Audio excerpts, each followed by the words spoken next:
नमस्कार दोस्तों, जय जोहार। मैं कौशल तिवारी और बिहनिया संध्या में आपका स्वागत है। छत्तीसगढ़ की राजनीति में इन दिनों जो कुछ चल रहा है वह न तो सिर्फ वरिष्ठों की अपमान की कहानी है और न ही राजनैतिक बयानबाजी ही है।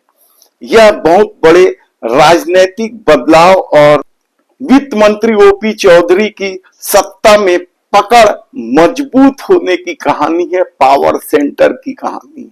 हाल में ही सेन समाज के कार्यक्रम के बाद एम्स रायपुर में दीक्षांत समारोह के कार्यक्रम ने यह एक संकेत साफ तौर पर दे दिया है। एक ही नारा, जिसे नया नारा कहा जा रहा है, तैयार कर लिया गया है कि जो हमसे टकराएगा उसकी राजनीति खत्म हो जाएगा।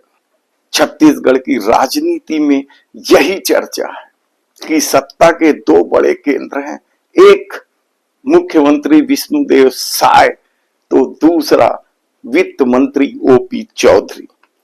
इस पावर सेंटर का सच क्या है?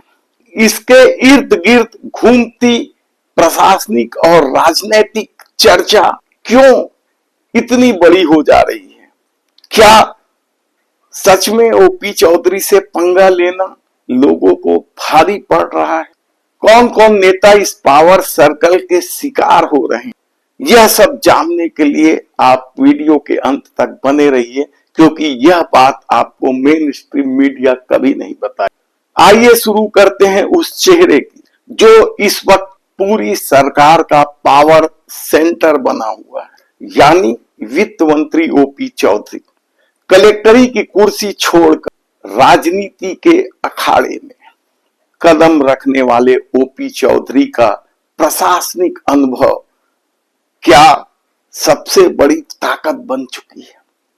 वित्त मंत्री के रूप में राज्य की बजट का कमान संभालने की बात हो या फिर नीतिगत फैसले लेने की बात हो, कहा जाता है कि सब कुछ उनकी जानकारी में होता है या उनके फैसले से होता है, और इसकी वजह है कि केंद्रीय नेतृत्व से उनकी शानदार तालमेल।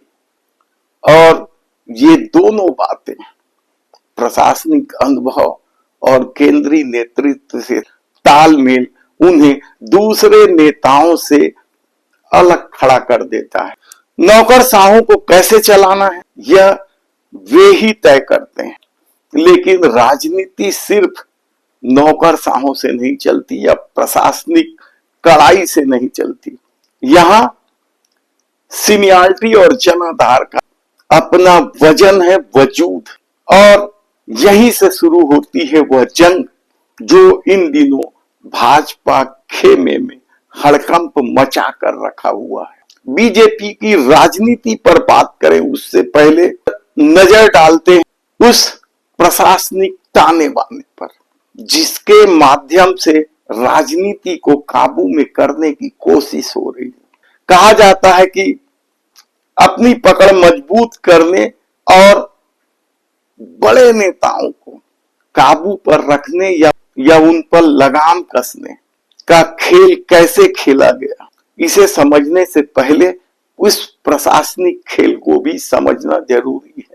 कहा जाता है कि सबसे पहले तो सत्ता मिलते ही वित्त मंत्री ओपी चौधरी ने प्रशासनिक पकड़ को मजबूत करना शुरू कर दिया। 2004-2005 बैच के अधिकारियों को अपने पाले में लेकर खेल खेलना शुरू कर दिया।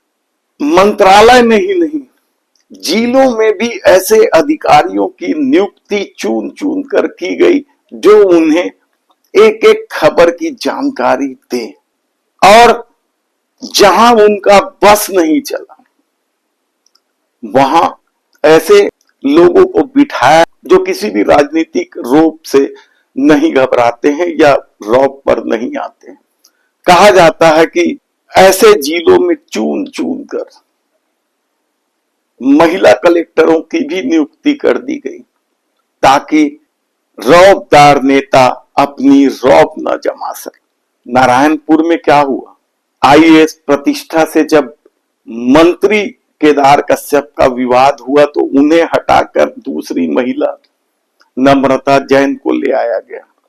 तो सूरजपुर, कोरिया, मनेंद्रगढ़, ये सरगुजा क्षेत्र में भारतीय जनता पार्टी 14 में से 14 सीटें जीती और यहां कई पुराने नेता जीते हैं। कई पुराने नेताओं की अपनी पकड़ और धमक है, इसलिए इन तीनों जिलों में महिला कलेक्टर बना दिए गए। कोरिया में रोक्तिमा यादव हैं, तो मनेंद्रगढ़ में सनत देवी जांगड़े हैं, तो सूरजपुर में रेना जमील। समझिए आप बात को, सरगुजा में दो बड़े मंत्री हैं, श्याम बिहारी जायसवाल और राजेश अग्रवाल। तो कवर्धा में भी तुलिका प्रजापति को लाकर बिठा दिया गया, तो मोहला मानपुर में तनुजा सलाम को बिठा दिया गया।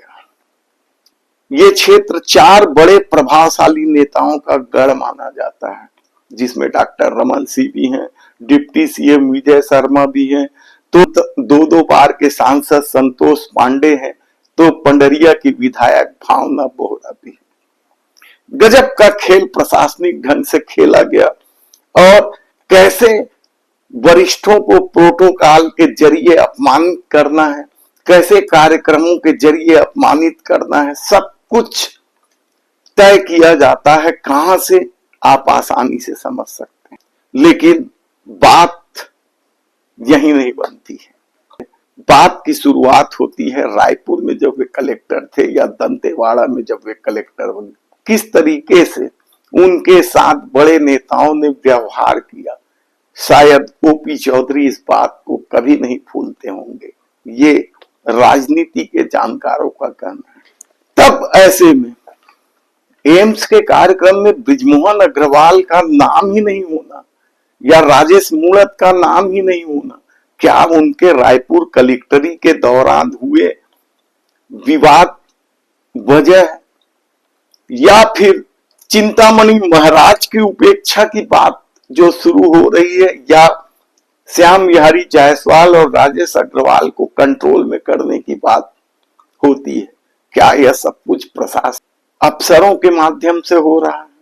अजय चंद्राकर, कई नाम है, विक्रम उसेंडी, लता उसेंडी, नामों की फेहरिस्त है।